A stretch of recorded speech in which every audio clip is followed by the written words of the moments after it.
Hello दोस्तों, स्वागत है आपका हमारे चैनल में। दोस्तों, आज के इस वीडियो में गणित के कुछ इंपॉर्टेंट क्वेश्चन देखेंगे जो रेलवे एग्जाम की पिछली परीक्षाओं में बार बार पूछे गए। तो दोस्तों, आप वीडियो पर अंत तक बने रहिए। अगर दोस्तों आपको वीडियो अच्छा लगता है तो इस वीडियो को लाइक कीजिएगा, और अगर फर्स्ट टाइम चैनल पर विजिट कर रहे हैं तो चैनल को जरूर सब्सक्राइब करें। तो चलिए दोस्तों, बिना समय गवाए वीडियो शुरू करते हैं। तो दोस्तों, पहला सवाल है यहाँ, कक्षा में लड़कों की औसत आयु कक्षा में लड़कियों की संख्या से 2 गुनी है। लड़कों की औसत आयु है लड़कियों की संख्या से 2 गुनी। 50 लड़कों की कक्षा में लड़के और लड़कियों का अनुपात क्या है? 4:1। तो कक्षा में लड़कों की कुल आयु कितनी होगी? ओके दोस्तों, वर्षों में निकालना है। दोस्तों, कक्षा में कौन है? बॉयज एंड गर्ल्स है, बॉयज और गर्ल्स है। इनका अनुपात कितना है दोस्तों? तो 4:1 में है। और कुल की संख्या कितनी है दोस्तों?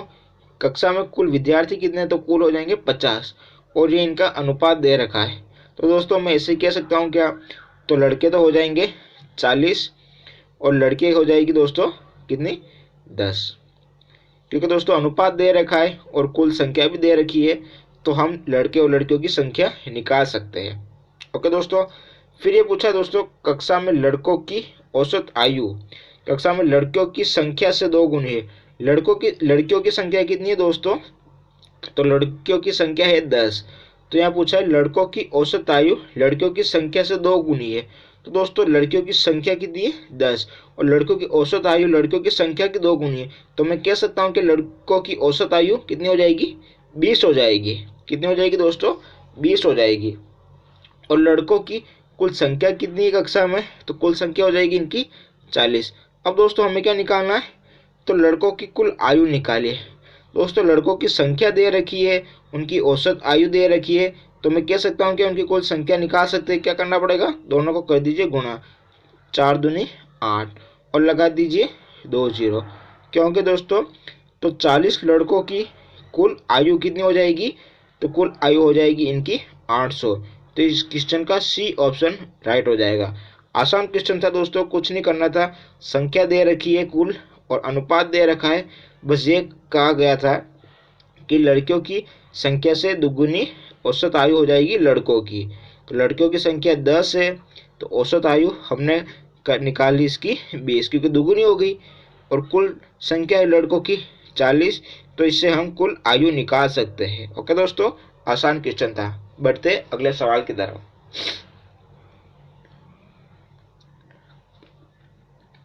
अगला सवाल है दोस्तों, बी जितना कार्य एक दिन में करता है, ए उसकी तुलना में आधा ज्यादा कर सकता है। तदनुसार यदि बी अकेला कोई कार्य 18 दिनों में कर सकता हो, तो वो दोनों मिलकर उस कार्य को कितने दिन में पूरा कर सकते हैं। दोस्तों, सवाल क्या कह रहा है? बी जितना कार्य एक दिन में करता है, कितना? एक दिन में जितना कार्य करता है, ए उसकी तुलना में आधा ज़्यादा कर सकता है। तो दोस्तों, मैं ये कह सकता हूँ कि अगर बी किसी एक काम को कर रहा है एक दिन में, तो उसी एक दिन में ए अकेला कर देगा कितना? 1.5, मतलब 1.5 गुना ज़्यादा सक्षम है उससे, क्योंकि ये एक काम कर रहा है, ये आधा ज़्यादा कर रहा है, मतलब ये 1.5 कर रहा है कुल काम। अगर तो इस 1.5 को मैं 3/2 भी लिख सकता हूँ क्या? तो बिल्कुल लिख सकता हूँ। अब दोस्तों, ये पूछा है कि बी कोई कार्य कितने दिनों में करता है? 18 दिनों में करता है। बी करता है 18 दिनों में, तो ए उसे कितने दिन में करेगा? तो दोस्तों, ए उसे कर लेगा 12 दिन में, क्योंकि ए ज़्यादा सक्षम है किससे? बी से। 1.5 गुना ज़्यादा, 0.5 ज़्यादा सक्षम है किससे? ए से, बी से। अगर बी दोस्तों 18 दिन में कर रहा है, तो ए कितने दिन में कर देगा? 12। ओके दोस्तों, 12 क्यों कैसे कर लेगा? क्योंकि बी का तो दिया हुआ है, वो किसी काम को करता है 18 दिनों में, और ए उसकी तुलना में आधा ज़्यादा कर सकता है। ज़्यादा करने का मतलब क्या दोस्तों? कि उसकी क्षमता ज़्यादा है। जिसकी कार्य क्षमता ज़्यादा होती है, वो किसी काम को करने में उतना ही कम समय लेता। अगर दोनों बराबर काम कर रहे हैं, तो ए किसी काम को ज़्यादा कर सकेगा बी की तुलना में। तो जिस काम को बी 18 दिन में कर रहा है, तो दोस्तों ए उसे कितने दिन में करेगा, ए कर देगा उसको 12 दिन में। कितने दिन में करेगा दोस्तों, 12, क्योंकि ये कर रहा है किसी का, इसकी क्षमता अगर 1 होगी तो इसकी कितनी होगी, 1.5 होगी। 1.5 को 3/2 लिख सकता हूँ, क्या लिख सकता हूँ, ये गुणा हो जाएगा दोस्तों इससे। एक दिन का काम निकालने के लिए ये गाएगा 6, और 6 दूनी कितने हो जाएंगे दोस्तों, ये हो गए 12। अब दोस्तों क्या पूछा है कि दोनों मिलकर उस कार्य को कितने दिन में कर सकते हैं। दोनों मिलकर उस कार्य को कितने दिन में कर सकते हैं। जिस कार्य को बी कर रहा है 18 दिन में और ए कर रहा है दोस्तों 12 दिन में। अब दोस्तों क्या हो गया, क्वेश्चन आसान हो गया। क्या हो गया दोस्तों, ये क्वेश्चन आसान हो गया। अगर दोस्तों समता की बात की जाए, जैसे मैं यहाँ लिख देता हूँ ए अनुपात ए बी हो गया। ओके दोस्तों, या समता होगी इसकी 3 हो जाएगी, इसकी 2 हो जाएगी। तो और ये समय लेगा 2 दिन, तो ये समय लेगा 3 दिन। किसी भी दोस्तों सवाल को ये देखाकर हमेशा कार्य क्षमता सवाल की ऑपोजिट होती है। कार्य क्षमता हमेशा सवाल की क्या होती है, ऑपोजिट होती है। ओके दोस्तों, अब दोनों मिलकर इस काम को कितने दिन में करेंगे। तो दोनों का एक दिन का काम कितना हो जाएगा, ए करेगा एक दिन में 1/12, तो बी कितना करेगा, एक दिन में 1/18। 12 और 18 का एलसीएम क्या आ रहा है दोस्तों, 36। क्या आ रहा है दोस्तों, 36। ये जाएगा 3 बार और ये जाएगा 2 बार। कितना आ रहा है दोस्तों, अपॉन में 1 लिख देता हूँ, तो ये आ रहा है दोस्तों 36/5। अब 36/5 दोस्तों ऑप्शन कहाँ दे रखा है, तो यहाँ दोस्तों ऑप्शन 36/5 तो कहीं नहीं दे रखे, तो हमें इसको और तोड़ना पड़ेगा। अब दोस्तों 10 दूनी 50, 50 और एक 51/5 नहीं हो रहे, और ये हो जाएगा 55, और एक 56/5 नहीं हो रहे, ये 26/5 भी नहीं हो रहे, और ये हो जाएगा 7×5 35 और एक 36, तो 36/5। तो हमारा दोस्तों ऑप्शन कौन सा हो जाएगा, डी ऑप्शन हो जाएगा। क्या हो जाएगा दोस्तों, 36/5, डी ऑप्शन जो हमारा राइट हो जाएगा। ओके दोस्तों, 7 सही 1/5। इसको सोल्व कैसे करते दोस्तों, इसको लिख देता हूँ 7×5 35, 35 और एक कितना होंगे दोस्तों 36। तो इसको हम ऐसे भी लिख सकते हैं कि 36/5। ओके दोस्तों, तो डी हमारे इस क्वेश्चन का राइट आंसर हो जाएगा। उम्मीद करता हूँ दोस्तों आपको ये सवाल समझ में आया होगा। इसी के साथ बढ़ते अगले सवाल की तरफ। अगला सवाल क्या कह रहा है दोस्तों, स्टेशन पर रुकने के समय को सम्मिलित करने पर किसी रेलगाड़ी की चाल 28 किलोमीटर प्रति घंटा पाई गई, जबकि स्टेशनों पर रुकने के समय को हटाकर चाल 42 किलोमीटर प्रति घंटा पाई गई। तो दोस्तों ये पूछा है औसतन, पूछा है क्या पूछा है दोस्तों, औसतन। औसतन प्रति घंटा कितने समय के लिए रेलगाड़ी स्टेशन पर रुकी। ओके दोस्तों, तो दोस्तों यहाँ क्या दे रखी है, गाड़ी की 2 चाल दे रखी है। एक दे रखी है 28 किलोमीटर प्रति घंटा और एक दे रखी है 42 किलोमीटर प्रति घंटा।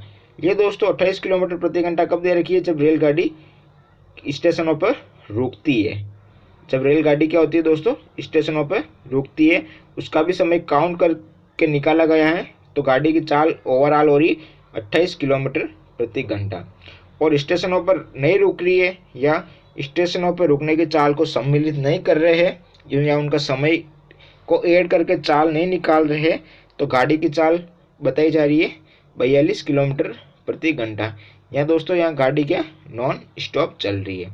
अब दोस्तों इन दोनों का अंतर कितना आ रहा है, तो 14 42 कितना आ रहा है दोस्तों, 14 42 कितना अंतर आ रहा है दोस्तों, 42 माइनस 28 कितना अंतर आ रहा है दोस्तों, 14 किलोमीटर प्रति घंटा।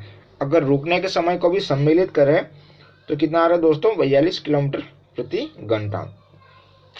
अब दोस्तों हमें क्या निकालना है, औसतन चाल निकालनी है। क्या निकालना है दोस्तों, औसतन चाल। तो अंतर कितना आया था दोस्तों दोनों का, तो आया था 14, और ये 14 जो आया, तो औसतन प्रति घंटा निकालना है हमें।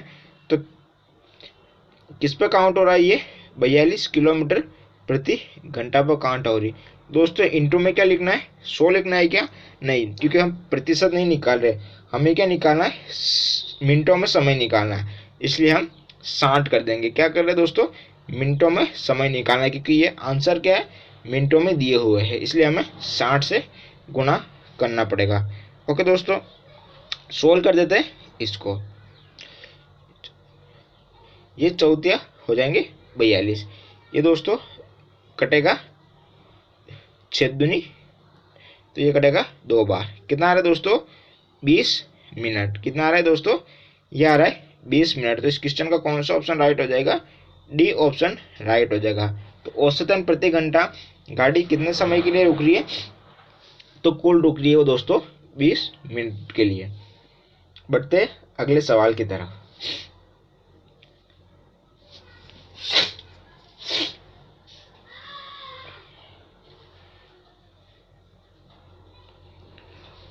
अगला सवाल है दोस्तों, एक आदमी 7 बेटों, 3 बेटियों और 5 भतीजों के बीच बांटने के लिए 12,600 रुपये की क्या छोड़ता है, राशि।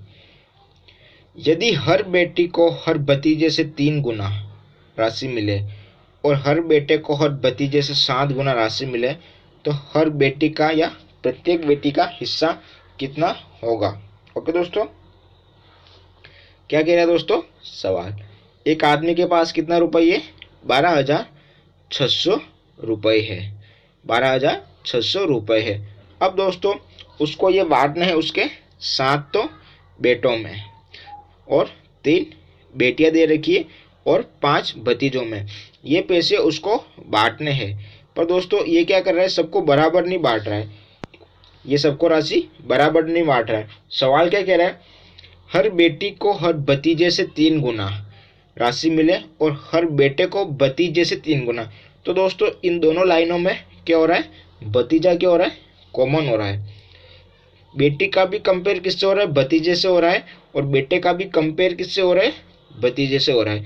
मतलब बेटी और बेटों की तुलना किससे कर रहे हैं, भतीजे, भतीजे की तुलना बेटे और बेटी दोनों से हो रही है। तो दोस्तों क्या मैं ये कह सकता हूँ कि माना भतीजे को कितना मिला, 100 रुपये, माना कि प्रत्येक भतीजे को 100 रुपये मिले, तो दोस्तों बेटी का हिस्सा कितना हो जाएगा, हर बेटी को हर भतीजे से 3 गुना, तो यहाँ लिख दिया दोस्तों हर बेटी को मिलेगा कितना, 3x, कितना मिलेगा, 3x, और हर बेटे को हर भतीजे से 7 गुना, तो दोस्तों यहाँ मैं कह सकता हूँ क्या कि बेटे को मिलेगा 7x, सभी बेटे को।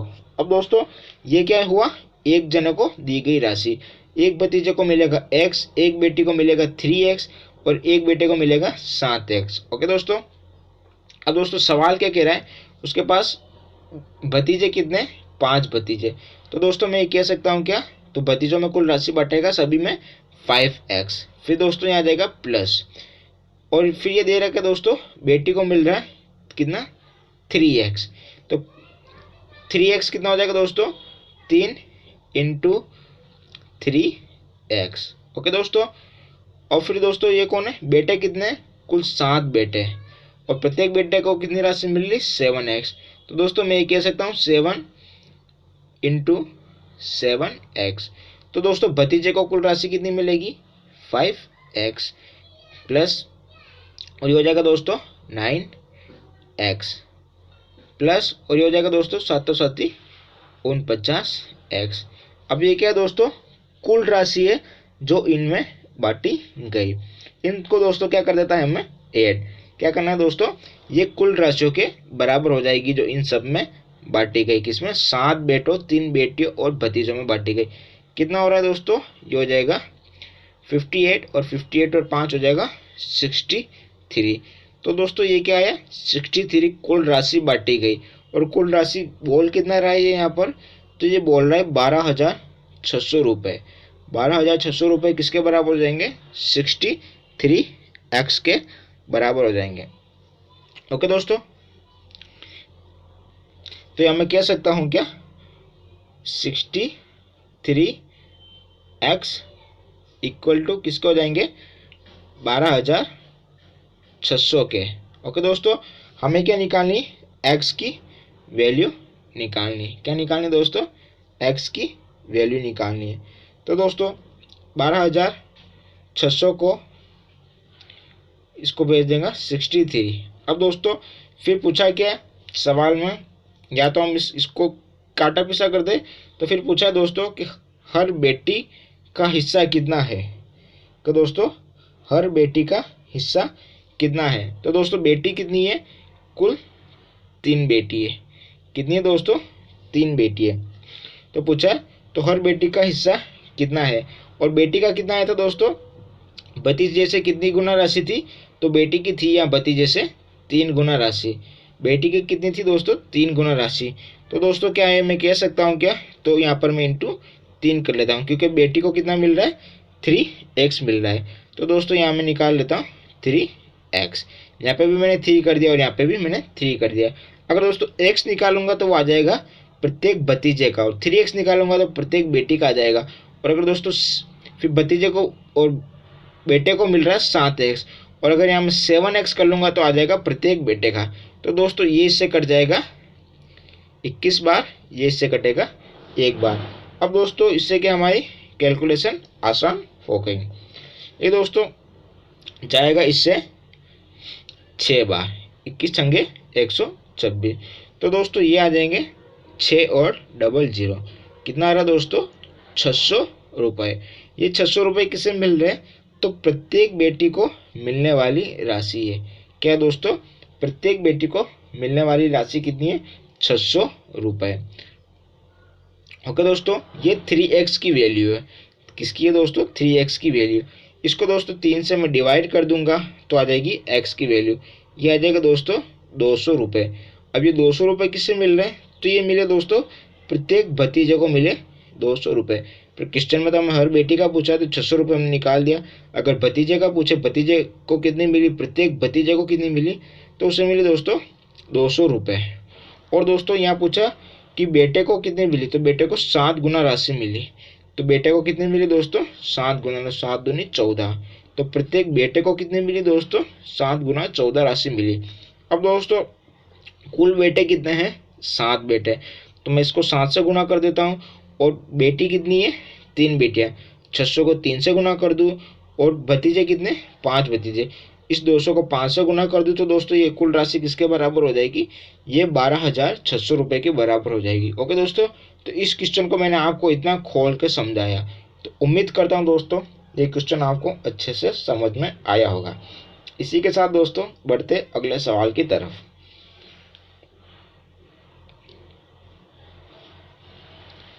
अगला सवाल क्या कह रहा है दोस्तों, एक लाइब्रेरियन ने अपने पुस्तकालय के लिए कहानी की 50 पुस्तकें खरीदी। उसने देखा कि 76 रुपये और खर्च करने से 14 पुस्तकें और मिल सकती थी, और प्रति पुस्तक का औसत कीमत भी 1 रुपये कम हो जाती है। तो उसके द्वारा खरीदी गई प्रत्येक पुस्तक की औसत कीमत क्या होगी। ओके दोस्तों, क्या पूछा है कि प्रत्येक पुस्तक की औसत कीमत क्या होगी। तो दोस्तों हम ये मान लेते हैं कि प्रत्येक पुस्तक की औसत कीमत तो होगी x रुपये, क्योंकि दोस्तों x से हमारे क्वेश्चन क्या हो जाएगा, आसान हो जाएगा। अब दोस्तों एक बार सवाल आपको ये कहता है कि एक आदमी ने 50 पुस्तकें खरीदी, ठीक है। अगर वो 76 रुपये और खर्च करता तो उससे कितनी पुस्तकें मिल जाती, 64 पुस्तकें कुल मिल जाती, क्योंकि एक्स्ट्रा कितनी मिल रही है, 14 पुस्तकें और मिल रही है। तो कुल कितनी हो जाती, क्योंकि 50 तो वो खरीद ही रहा है, तो 14 और मिल जाती तो कुल कितना हो जाता, तो कुल हो जाता 64। अभी खरीद कितनी रहा है दोस्तों, 50 खरीद रहा है पुस्तकें, और उनका कुल मूल्य क्या है, तो वो x मान रहा है, क्योंकि प्रत्येक पुस्तक की कीमत हम x मान रहे तो उससे x से गुणा करेंगे तो 50 पुस्तकों की कुल कीमत आ जाएगी।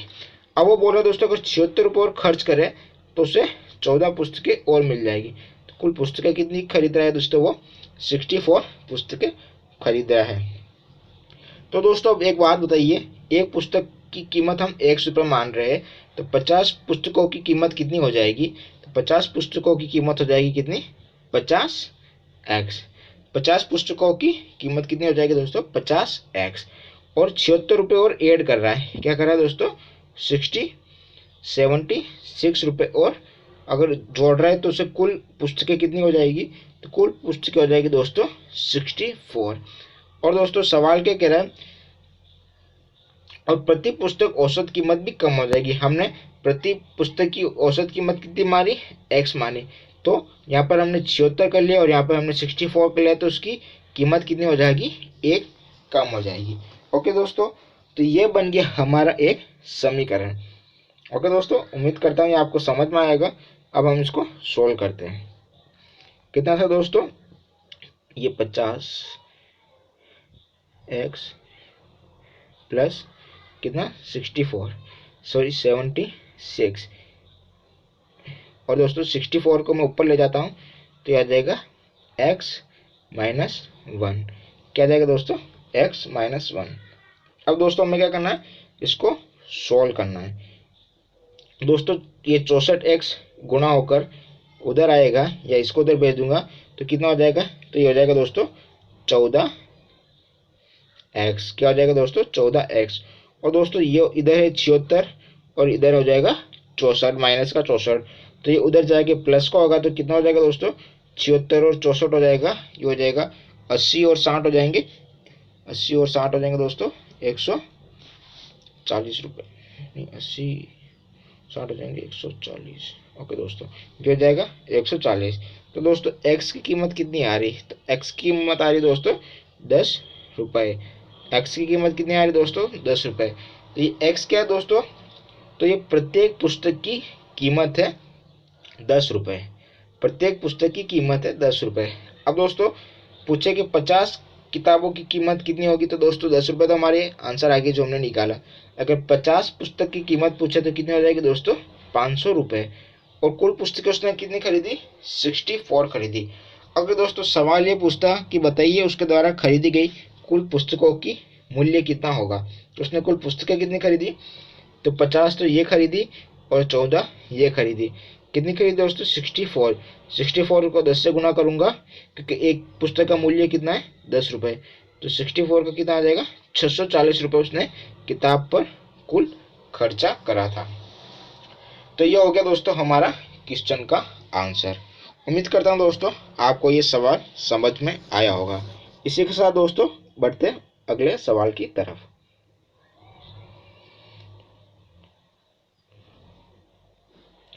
अगला सवाल कह रहा है दोस्तों, प्रतिभा सोनिया से 3 गुना दक्ष है और इसलिए सोनिया से 60 दिन कम समय में किसी कार्य को पूरा करने में समर्थ है। प्रतिभा और सोनिया अलग अलग उस कार्य को कितने दिन में पूरा कर पाएगी। क्या कह रहा है दोस्तों, सवाल में दो लड़के हैं, प्रतिभा सोनिया से।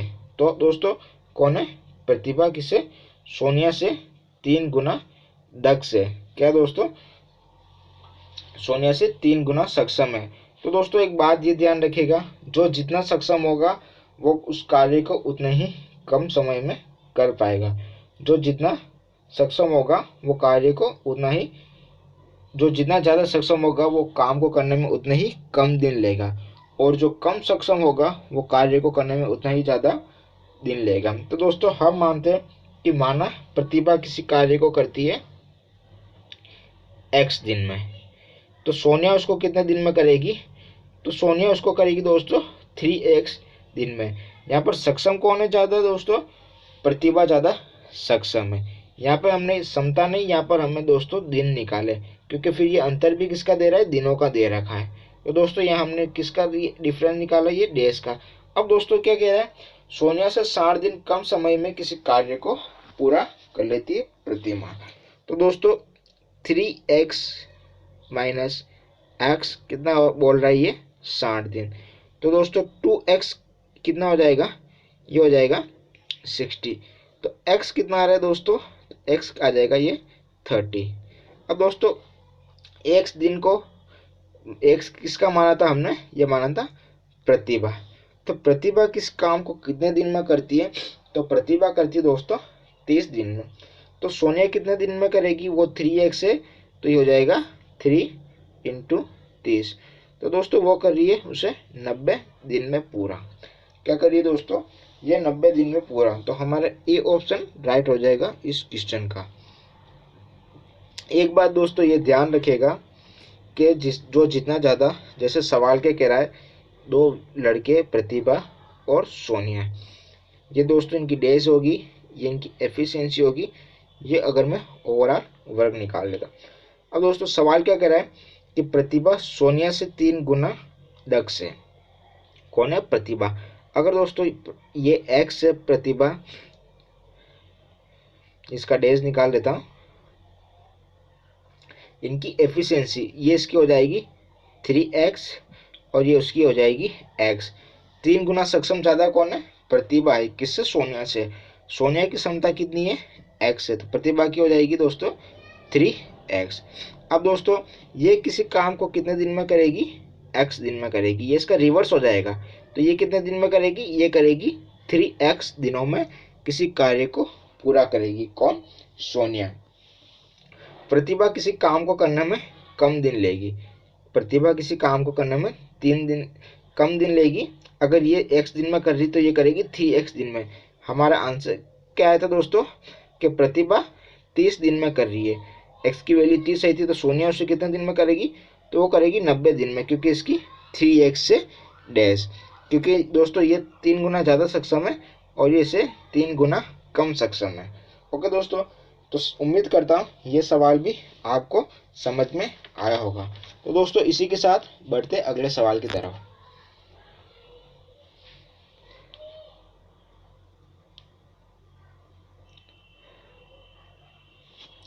अगला सवाल दोस्तों, कक्षा 10 के अनुभाग ए के 32 लड़कों के औसत अंक 60 है, जबकि कक्षा 10 के अनुभाग बी के लड़कों के औसत अंकों का औसत कितने हैं?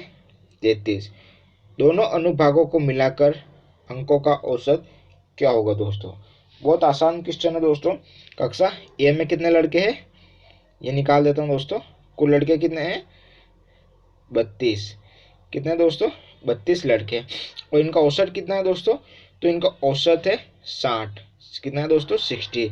अब दोस्तों तो इनका कुल कितना हो जाएगा? नंबर। इनका कुल नंबर कितना हो जाएगा दोस्तों? क्योंकि इनके अंकों का औसत 60 दे रखा है और संख्या कितनी है? संख्या दे रखी है 32। तो दोस्तों 32 छंगे 192। 32 छंगे कितना होता है दोस्तों? 192। यहाँ मैंने लिख दिया दोस्तों ये 192। दोस्तों एक मिनट, ये पेन काम नहीं कर रहा है, थोड़ा स्लो चल रहा है। तो दोस्तों ये हो गया 192, ये हो गया 0। कितना हो गया दोस्तों? 1920। तो कक्षा 10 के सेक्शन ए के 32 लड़कों के कुल अंक कितने हो जाएंगे? तो हो जाएंगे 1920। अब दोस्तों ये पूछ रहे हैं कक्षा बी के लड़कों 40 लड़कों के अंकों का औसत कितना है?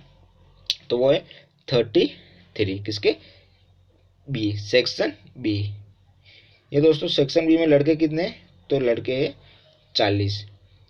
और इनका औसत कितना दे रखा है दोस्तों? तो औसत दे रखा है 33। तो दोस्तों कुल कितना इनका अंक हो जाएगा? तो 66। 33 दूनी 66 और 66 दूनी कितना होता है दोस्तों? 132। 65 65 130 और 2 2 132। तो हो जाएगा दोस्तों 1320। क्या हो जाएगा दोस्तों? 1320। तो मैं ये कह सकता हूँ कि सेक्शन बी के 40 लड़कों के अंकों का कुल योग कितना हो गया दोस्तों? 1320। क्या होगा दोस्तों? 1320। अब दोस्तों सेक्शन ए और सेक्शन बी में कुल लड़के कितने हो गए दोस्तों? ये हो गया 40, ये हो गया 32 और ये 40। ये कितने हो जाएंगे दोस्तों? 72। लड़के कितने हो जाएंगे? 72, 72। ये लड़कों की संख्या होगी। और इनके कुल नंबर कितने हो रहे दोस्तों? इनके कुल नंबर कितने हो रहे हैं? तो ये 20 और 20 कितने हो जाएंगे दोस्तों? ये हो जाएंगे 40। और ये हो जाएगा 20 और 30 और ये हो जाएंगे 2 32। कितने हो जाएंगे दोस्तों? तो मैं ये कह सकता हूँ कि कक्षा 10 के 72 लड़कों के अंकों का कुल योग कितना है? 3240। पर दोस्तों ये पूछा है कि उनका औसत अंक क्या होगा? तो दोस्तों औसत अंक क्या होगा? राशियों का योग बटे राशियों की संख्या। राशियों का योग क्या है दोस्तों? इनके अंकों का योग बटे लड़कों की संख्या। तो 3240 को हम करते दोस्तों 72 से डिवाइड। 3240। ओके दोस्तों, तो यहाँ मैं कर देता हूँ ये 3240 को कर देता हूँ 72 से डिवाइड। तो दोस्तों ये जाएगा 72 चंगे, ये जाएगा 4, फिर लगेगा इधर 0, पतने 35, 36, तो ये हो जाएगा 45। तो दोस्तों ये आ रहा है 45 के लगभग। तो दोस्तों ऑप्शन में 45 का है, तो ये हो जाएगा दोस्तों बी हमारे इस क्वेश्चन का आंसर हो जाएगा। कितना दोस्तों? 45 बोला है। तो दोस्तों उम्मीद करता हूँ ये सवाल भी आपको समझ में आया होगा। इसी के साथ दोस्तों बढ़ते अगले सवाल की तरफ।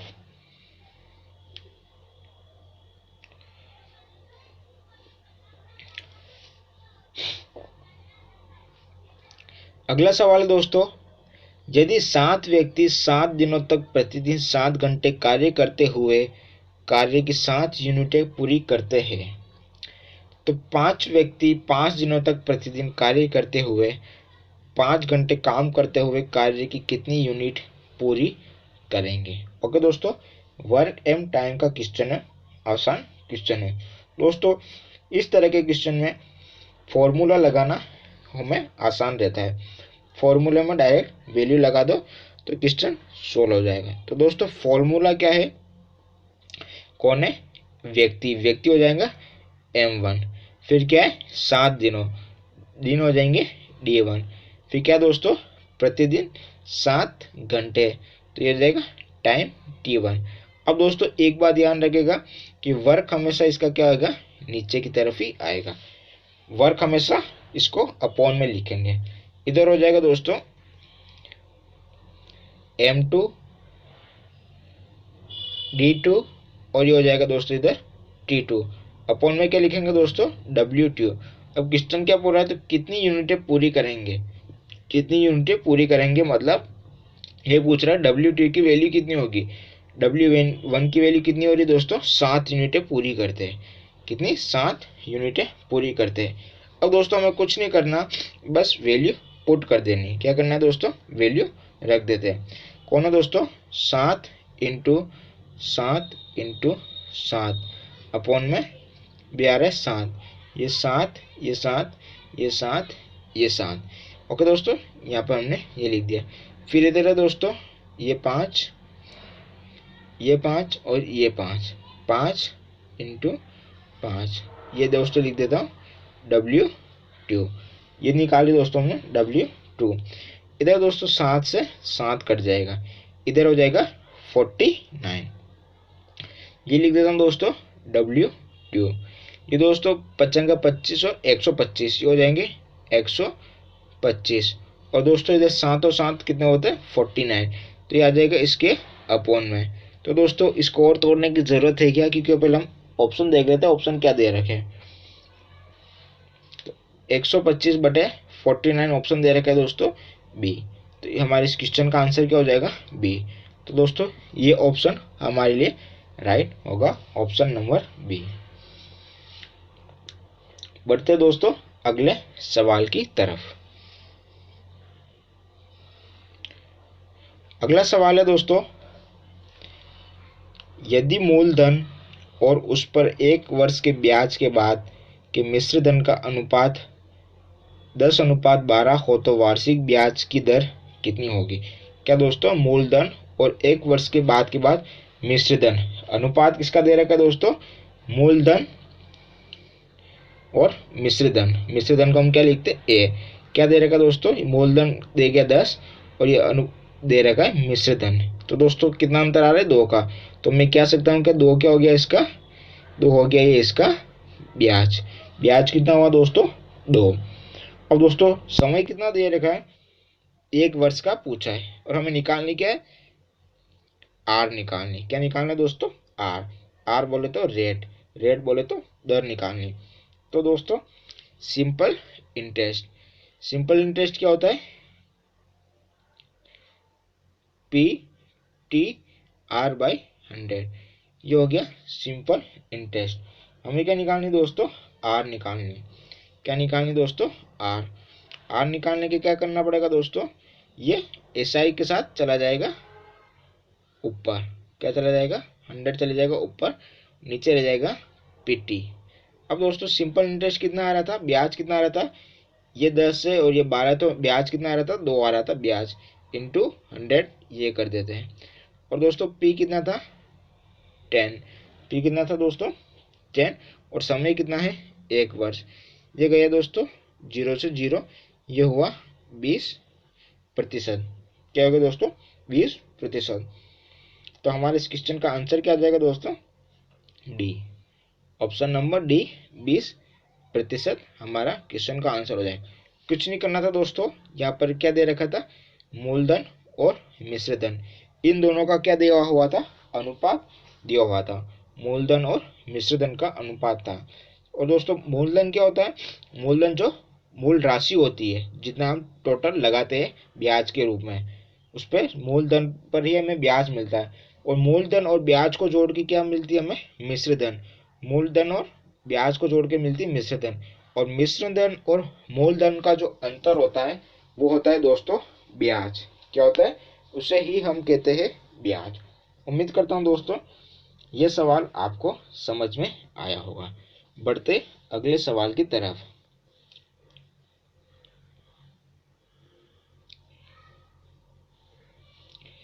एक इंजन के अगले पहिए मतलब एक इंजन का आगे का पहिए का व्यास 2x सेंटीमीटर है और पिछले पहिए का व्यास 2y सेंटीमीटर है।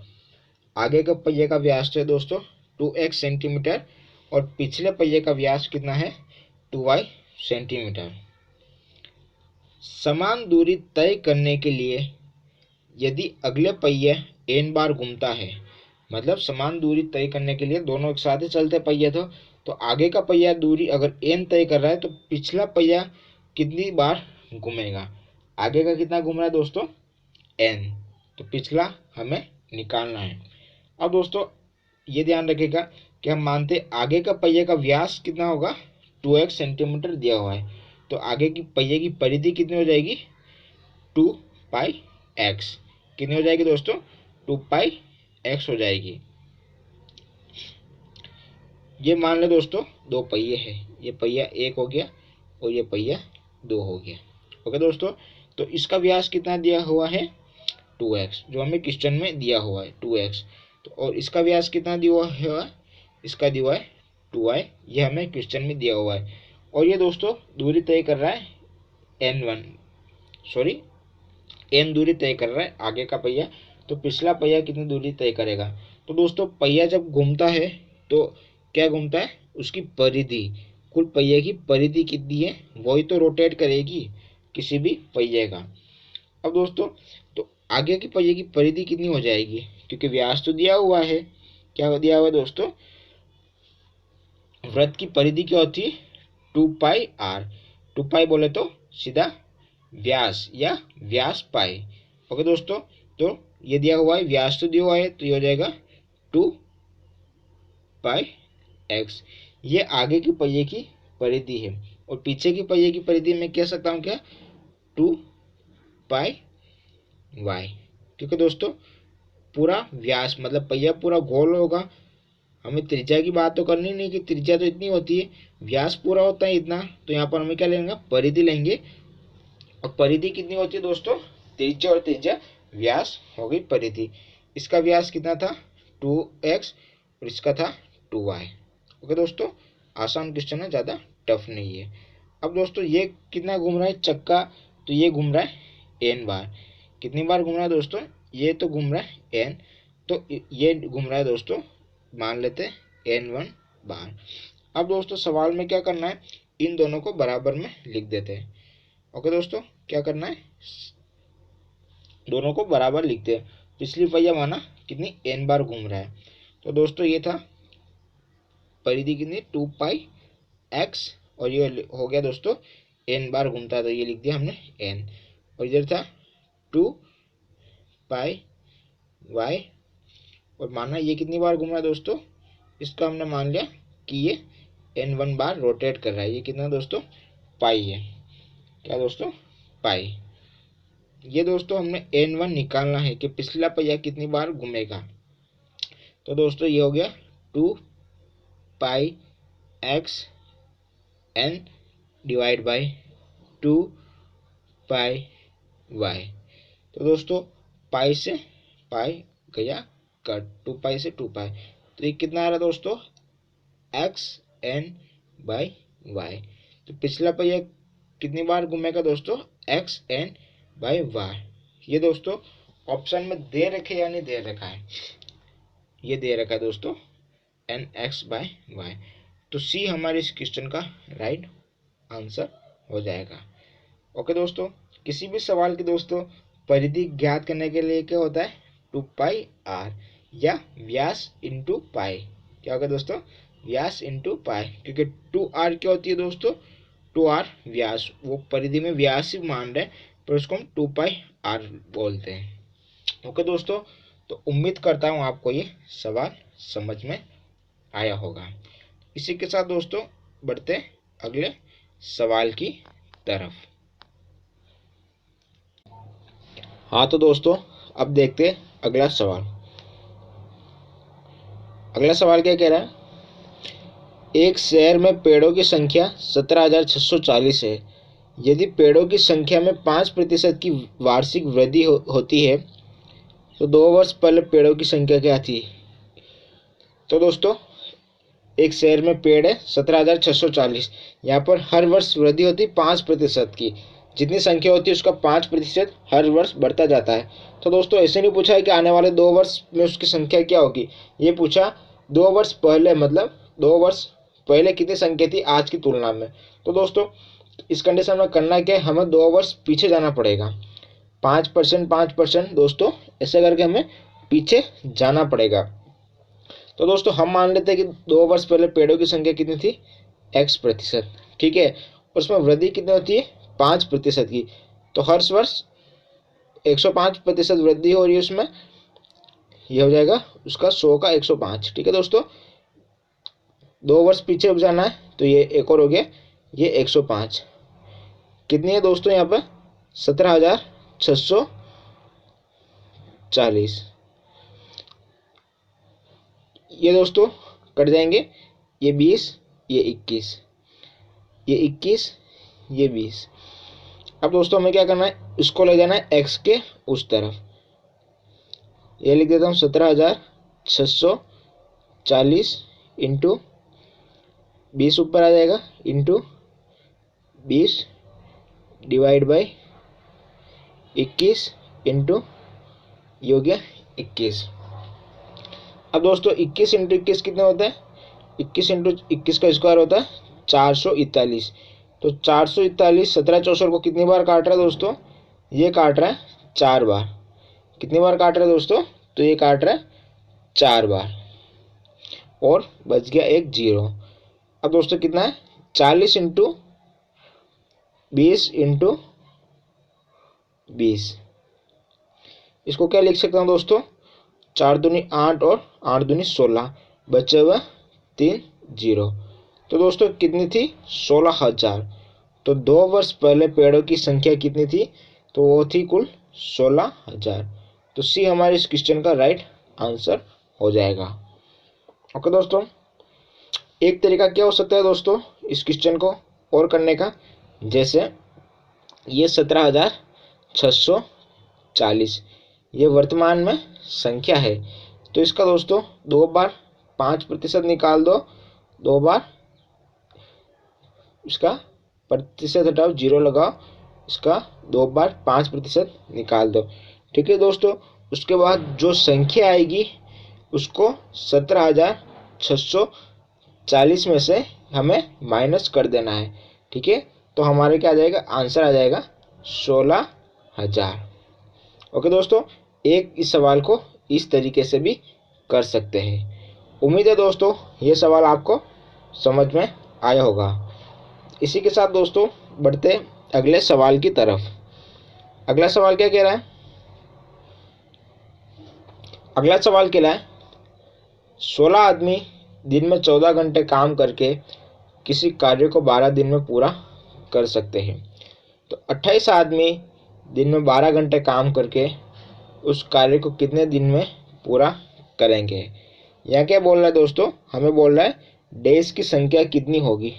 तो दोस्तों यहाँ पर फॉर्मूला में अगर वैल्यू पुट कर ले तो हमारा क्वेश्चन क्या आसान हो जाएगा। क्वेश्चन क्या है 16 आदमी, तो ये हो गया m1, फिर क्या है डैश d1, फिर क्या है, घंटे काम, तो ये टाइम हो गया। ये T1 क्या करते हैं, किसी काम को पूरा करते हैं, ये हो गया W1। अब दोस्तों क्या है, M2 D2 और ये T2, ये लिख दिया मैंने दोस्तों W2। अब दोस्तों देखो 16 आदमी 14 दिन में 14 घंटे काम करके किसी कार्य को 12 दिन में पूरा करते हैं। मतलब किसी कार्य, तो यहाँ पे W की वैल्यू तो क्या दो आई दोस्तों, एक आएगी। W1 हो या W2 हो, क्योंकि काम क्या है, एक। तो एक को हम लिखे या नहीं लिखे कोई ज़रूरी नहीं है। ओके दोस्तों, तो हम क्या करते हैं, इसमें वैल्यू पुट कर देते हैं। क्या कह रहे हैं दोस्तों, M1 कितना है, तो M1 हो जाएगा 16। फिर D1 कितना है, तो D1 है 12। और फिर T1 कितना है दोस्तों, तो T1 हो जाएगा ये 14। इसको लिखता हूँ इस तरफ। M2 कितना है दोस्तों, तो M2 है 28। M2 फिर D2 कितना है, तो कितने दिन, तो D2 तो हमें निकालना दोस्तों, तो यहाँ लिख देता हूँ मैं ये D2। फिर इंटू T2 कितना है, तो वो है 12। दोस्तों W1 और W2 नहीं लिखते क्योंकि इनकी वैल्यू एक ही है, काम कितना है, एक। अब दोस्तों क्या करता हूँ, इस D2 को लिख देता हूँ इधर, और ये संख्या इनके नीचे चली जाएगी। 16 इंटू 12 इंटू 14, ये लिख दिया। ये 28 और 12 इनके नीचे चले जाएगा। 12 से 12 कट जाएगा, और दोस्तों 14 28 से 2 बार कटेगा, और ये कटेगा दोस्तों 8 बार। तो हमारा आंसर क्या आएगा दोस्तों, 8 दिन। मतलब 12 दिन में पूरा करते हैं, तो 28 आदमी दिन में 12 घंटे काम करके उस कार्य को करेंगे 8 दिन में पूरा। तो हमारे इस क्वेश्चन का आंसर क्या हो जाएगा, ए हमारे इस क्वेश्चन का राइट आंसर होगा। इसी के साथ दोस्तों बढ़ते अगले सवाल की तरफ।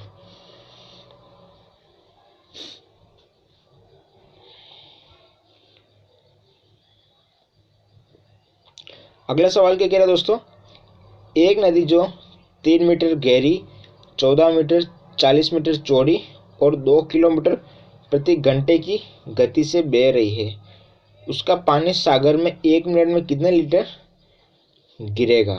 ओके दोस्तों, मान लीजिए ये एक नदी है, क्या है दोस्तों, नदी, और ये हो गया महासागर। क्या हो गया दोस्तों, ये महासागर। ओके दोस्तों, ये नदी बह रही है, ठीक है। ये नदी, ये क्या है, 3 मीटर तो गहरी है, जिसे हम कहते हैं उंडी है। गहरी को या उसे 3 मीटर कहते हैं, उंडी है, ठीक है। और इसकी चौड़ाई कितनी है, 40 मीटर। ये 40 मीटर इसकी चौड़ाई हो जाएगी। और इसमें जो पानी बह रहा है वो, उसकी स्पीड क्या है, 2 किलोमीटर प्रति घंटा। 2 किलोमीटर प्रति घंटे की रफ्तार से पानी बह रहा है, और उसका पानी सागर में 1 मिनट में कितने लीटर गिरेगा। ओके दोस्तों, तो ये हमारा क्वेश्चन। अब दोस्तों सबसे पहले हम क्या करते हैं कि 1 घंटे में नदी द्वारा बहे पानी का आयतन। सबसे पहले हम क्या निकालेंगे दोस्तों, पानी का आयतन। आयतन निकालने के लिए क्या करेंगे दोस्तों, इसकी ये हो जाएगी गहराई इंटू इसकी ये हो जाएगी चौड़ाई इंटू ये हो जाएगी इसकी रफ्तार, कितनी है, 2 किलोमीटर। सोल्व करते दोस्तों इसको, 40 इंटू इसको दोस्तों मैं मीटर में लिख देता हूँ, तो हो जाएगी 2000 मीटर।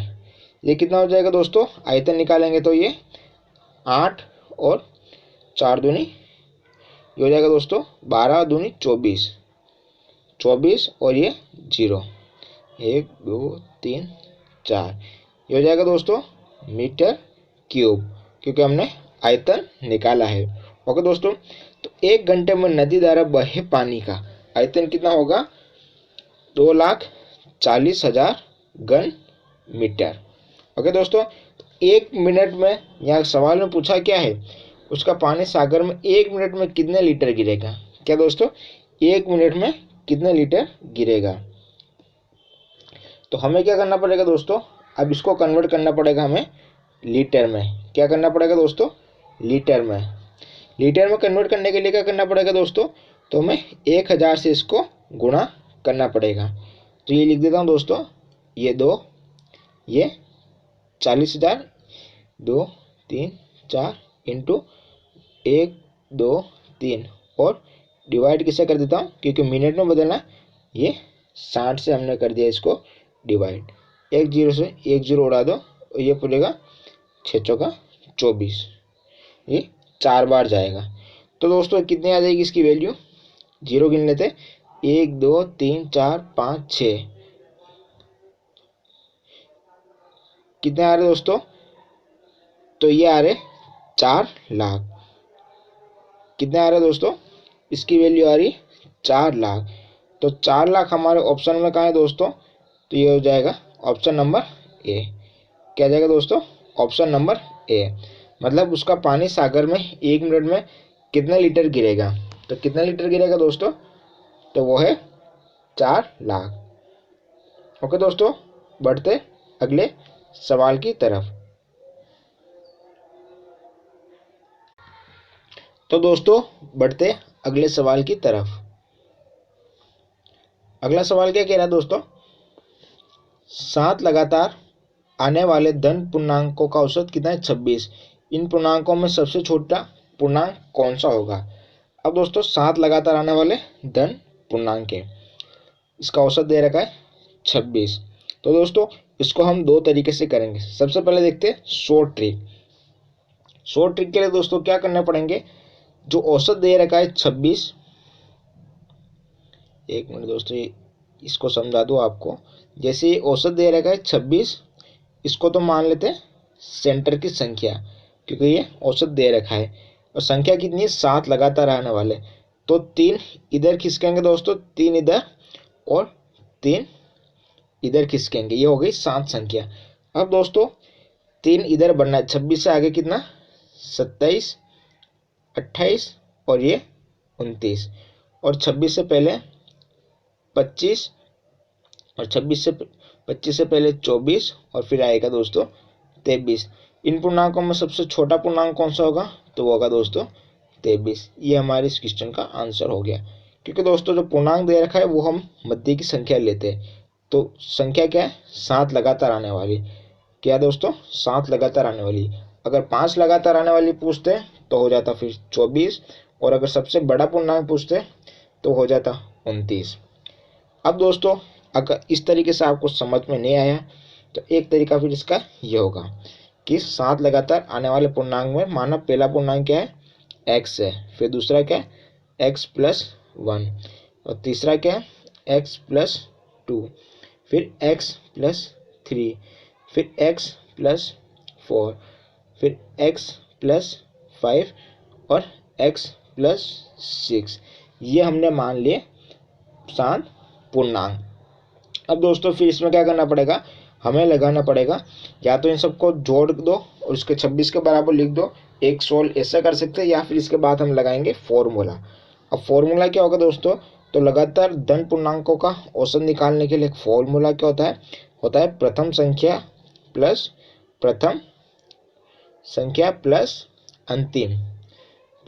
अंतिम संख्या, और अपॉन में लिख देते हैं उसको 2।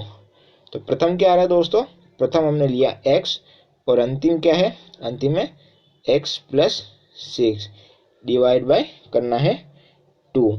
इसको किसके बराबर लिखना है, 26 के बराबर। तो ये 2 इधर जाएगा, हो जाएगा 52, और ये हो जाएगी 2x = 50।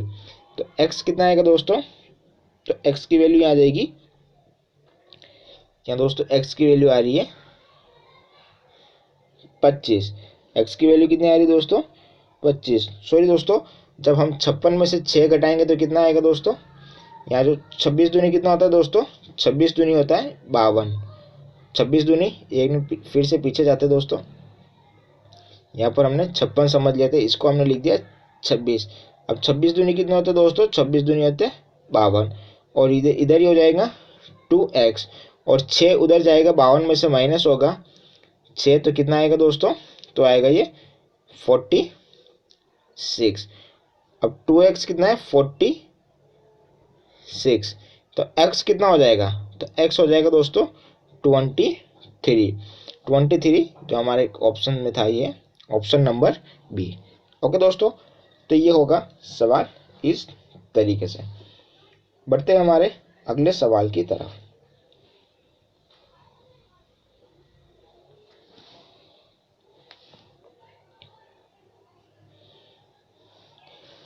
अगला सवाल क्या है दोस्तों, एक जूता बेचने वाली कंपनी ने एक दिन में 10,000 रुपए के 50 जोड़ी जूते बेचे और प्रत्येक जूते की कीमत थी 189.50 रुपये। तो उस कंपनी को लाभ कितना हुआ? उस कंपनी को क्या दोस्तों, लाभ कितना हुआ?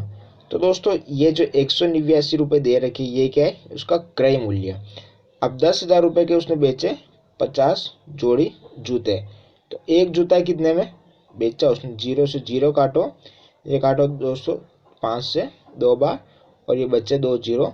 तो एक जोड़ी जूता उसने बेचा कितने? 200 रुपये में। पर क्रय मूल्य कितना दे रखा है दोस्तों? उस जूते की लागत कितनी है? 189.50, और बेचा कितने में? 200। तो प्रॉफिट कितने का हो रहा है दोस्तों?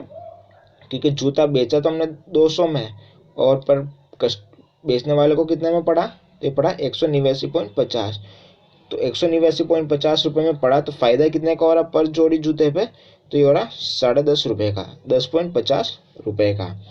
और 50 जोड़ी पर कितना फायदा हुआ? क्योंकि 50 जोड़ी जूते बेचे, तो 50 जोड़ी पे कितना फायदा होगा दोस्तों?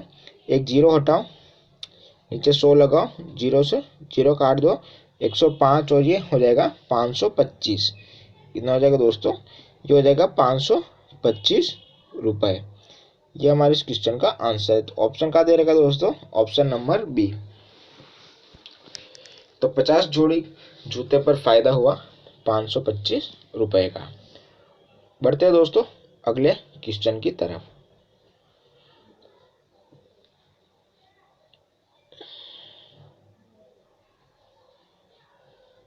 अगला क्वेश्चन है दोस्तों कि यदि कोई खंबा 12 मीटर ऊंचा है और उसकी पृथ्वी पर 4√3 मीटर लंबी परछाई पड़ती है, तो उस समय सूर्य के उन्नयन कोण का मान क्या होगा? उस समय सूर्य के उन्नयन कोण का मान क्या होगा? चलिए दोस्तों उन्नयन कोण निकालते हैं, थीटा की वैल्यू निकालनी है। तो दोस्तों ये मान लीजिए ये खंबा है, ठीक है, कितना है ये 12 मीटर है। और दोस्तों मान लो इधर, एक मिनट इधर नहीं बनाते हैं, मान लीजिए दोस्तों ये एक खंबा है, ठीक है, कितना है ये 12 मीटर है, कितना 12 मीटर। और दोस्तों इधर क्या है? सूर्य, इधर निकला हुआ है सूर्य। तो इसकी परछाई किधर पड़ेगी दोस्तों?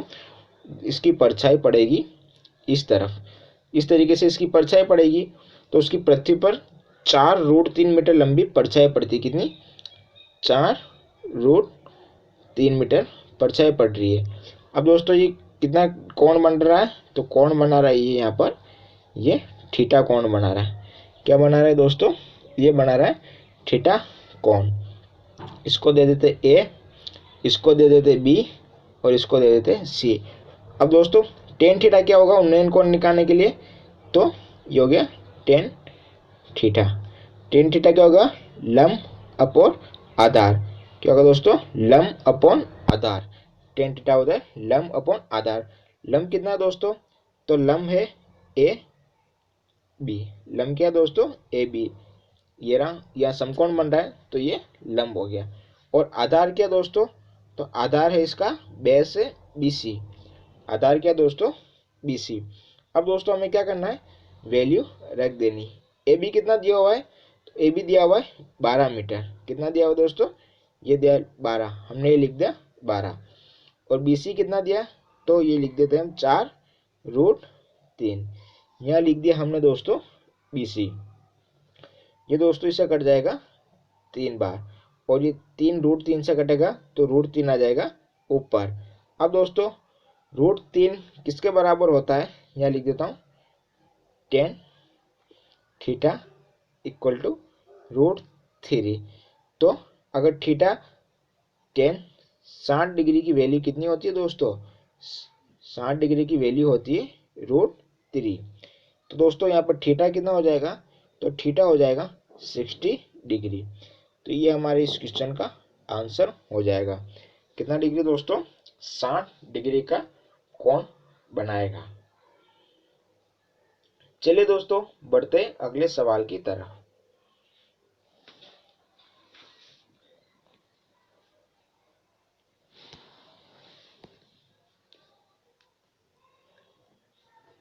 अगला सवाल क्या है दोस्तों, एक दुकानदार को लागत मूल्य से कितना अधिक मूल्य अपने सामान पर अंकित करना चाहिए कि 10% छूट देने के बाद उसे 26% का लाभ हो। मतलब एक दुकानदार को अपने क्रय मूल्य से बढ़ाकर अंकित मूल्य कितना करना चाहिए कि अगर वो 10% का डिस्काउंट भी दे, उसके बाद भी उसका लाभ कितना हो, 26%। तो दोस्तों इसके लिए हम एक काम करते हैं कि माना लागत मूल्य या क्रय मूल्य को हम मान लेते दोस्तों 100 रुपये, क्रय मूल्य को मान लेते दोस्तों सीपी या क्रय मूल्य को मान लेते हैं हम 100 रुपये, ये हमने माना। इसलिए दोस्तों अंकित मूल्य निकालना है। अब क्या दोस्तों, अंकित मूल्य, तो अंकित मूल्य कितना आएगा, 100 इंटू कितना रख रहा है वो, 126, कितना रख रहा है दोस्तों, 126 का तो लाभ हो रहा है और कितना डिस्काउंट दे रहा है, 10% का, तो यहाँ रख देता हूँ 90 वैल्यू। सोल्व करते दोस्तों इसको, एक बार 2 3 12 ये जाएगा 14, ये जाएगा दोस्तों 140 रुपये। अंकित मूल्य कितना रखेगा, 140 रुपये। अब दोस्तों ये अंकित मूल्य जो 140 रुपये उसने रखा है, तो ये कितने प्रतिशत अधिक है, क्योंकि क्रय मूल्य कितना है 100 रुपये, तो अंकित मूल्य 40 रुपये, तो उसका तो दुकानदार लागत मूल्य से कितना अधिक मूल्य पर अंकित करना चाहिए, तो वो है दोस्तों 40% अंकित करना चाहिए, क्योंकि अंकित मूल्य आया 140 और क्रय मूल्य कितना है, क्रय मूल्य 100, तो कितना अंतर आ रहा है, ये आ रहा है दोस्तों 40 का अंतर, तो ये हो गया 40%।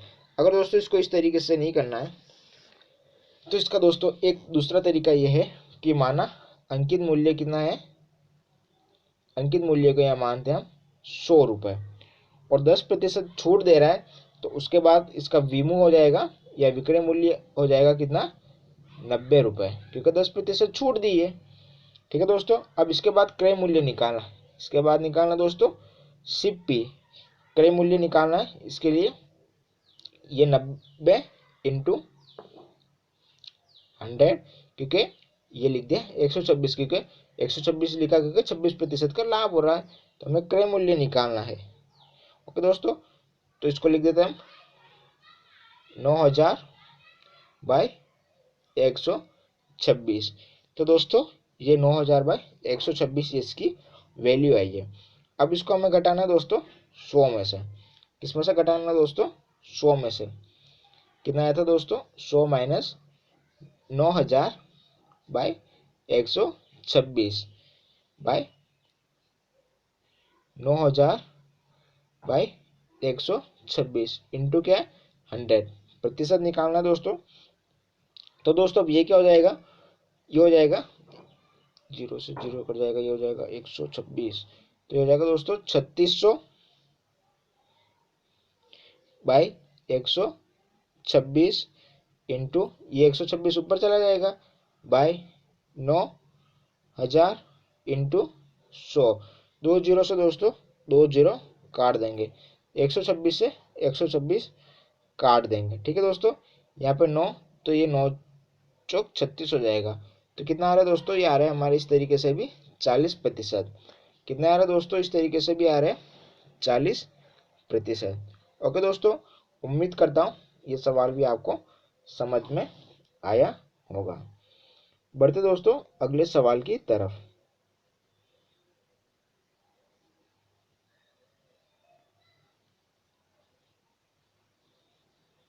अगला सवाल है दोस्तों, दो संख्या का लघुत्तम समापवर्तीय उनके महत्तम समापवर्तीय का 4 गुना है, साथ ही उन दोनों का योगफल 125 है, तो तदनुसार यदि एक संख्या 100 हो तो दूसरी संख्या कितनी होगी। ओके दोस्तों, दो संख्या है जिसमें उनका लघुत्तम समावर्ती उनके महत्तम समावर्ती का कितना है, 4 गुना है, साथ ही उन दोनों का योगफल 125 है, तो तदनुसार यदि एक संख्या 100 है तो दूसरी संख्या क्या होगी। तो दोस्तों माना म से तो हो गया x मान लिया हमने, म से मान रहे इसको x, और ल से क्या इसका 4 गुना, तो ल से कितना हो जाएगा दोस्तों, ल से हो जाएगा ये हो जाएगा 4x, ये हमने 4x मान लिया। अब दोस्तों प्रश्न क्या कह रहा है, x प्लस 4x दोनों का योग कितना हो जाएगा, दोनों को जोड़ दे तो उनका योगफल हो जाएगा x plus 4x is equal to 125। अब दोस्तों x की वैल्यू कितनी आ रही है यहाँ, तो x की वैल्यू आ रही है यहाँ पर 25। x की वैल्यू कितनी आ रही है दोस्तों 25। तो अब इसका म से कितना हो गया, म से अगर 25 हो गया तो ल से कितना हो रहा है, 4 गुना है, तो ल से हो जाएगा दोस्तों इसका 100। ल से कितना हो जाएगा 100। तो दोस्तों सी हमारे इस क्वेश्चन का राइट आंसर हो जाएगा। क्या हो जाएगा दोस्तों, सी हमारे इस क्वेश्चन का राइट आंसर हो जाएगा। बढ़ते दोस्तों अगले सवाल की तरफ। ए, बी तथा सी एक कार्य को 10, 12, 15 दिनों में कर सकते हैं। ए उस कार्य को पूरा होने से 5 दिन पहले छोड़ देता है और बी उसे ए के 2 दिनों के बाद छोड़ देता है। तो कार्य पूरा होने में कितना समय लगेगा, कार्य पूरा होने में कितना समय लगेगा। मान लेता हूँ दोस्तों एक करता है एक्स दिनों में, ठीक है, ए एक्स दिनों तक कार्य करता है और पूरा 10 दिन में कर सकता है, ठीक है, पर वो 5 दिन पहले छोड़ रहा है, तो ये हमने कर दिया -5। प्लस बी भी उसे एक्स दिन तक कार्य करता है पर वो छोड़ देता है उसके 2 दिनों के बाद, ए के 2 दिनों के बाद, मतलब वो 3 दिन पहले छोड़ता है। तो यहाँ दोस्तों हमने लिख दिया ये -3 और ये पूरा करता है 12 दिन में, और दोस्तों ये करता है 15 दिन में और ये एंड तक करता है, तो ये x दिनों तक पूरा करेगा। यहाँ लिख देते दोस्तों 15 इक्वल टू लिख देते दोस्तों 1। अब दोस्तों एलसीएम इनका आ जाएगा 60। क्या आएगा दोस्तों, एलसीएम आ रहा है इसका 60। तो दोस्तों ये जाएगा 6 बार, तो जाएगा 6x माइनस 6 पंजे 30 plus 5x minus 15 plus 4x is equal to 1। आगे लिखते दोस्तों 6x plus 5x plus 4x is equal to कितना था उसका अपन में 60 प्लस 30 प्लस 15। तो दोस्तों ये 15x हो गया और ये हो गया 105। तो x की वैल्यू कितनी आ जाएगी दोस्तों, x की वैल्यू आ जाएगी 15 7 105। तो x कितना दिन तक, 7 दिन तक। ओके दोस्तों बढ़ते अगले सवाल की तरफ। अगला सवाल है दोस्तों, यदि 72 व्यक्ति 280 मीटर लंबी, ओके दोस्तों क्या दे रखा है, यदि 72 व्यक्ति 280 मीटर लंबी एक दीवार को 21 दिन में बना लेते हैं, तो इसी प्रकार की 100 मीटर लंबी दीवार को बनाने के लिए कितने व्यक्ति लगाएंगे। तो दोस्तों यहाँ M1 D1 वाला वैल्यू पुट करके भी हम इसको कर देते हैं। तो यहाँ लिख देता हूँ दोस्तों 72 इंटू 21, काम कितना कर रहे हैं दोस्तों 280, और यहाँ पे क्या है कितने व्यक्ति, तो M2 हमें निकालना है, डेज कितना है इधर 18 और ये हो जाएगा 100। हमें क्या निकालना दोस्तों M2, क्या निकालना है, तो 100 जाएगा ऊपर इंटू 72 इंटू 21, ये हो जाएगा 280 इंटू 18, 10 से 10 कट जाएगा। ये दोस्तों 18 36 ये कटेगा इससे 4 बार, और ये इसके पार्ट से कटेगा 7 बार, और ये दोस्तों ये कितना था, तो ये था 21 कटेगा 3 बार। तो कुल कितने व्यक्ति हो रही, तो दोस्तों कुल 30 व्यक्ति हो रहे। ओके दोस्तों, तो ये थे मैथ्स के कुछ इंपॉर्टेंट क्वेश्चन।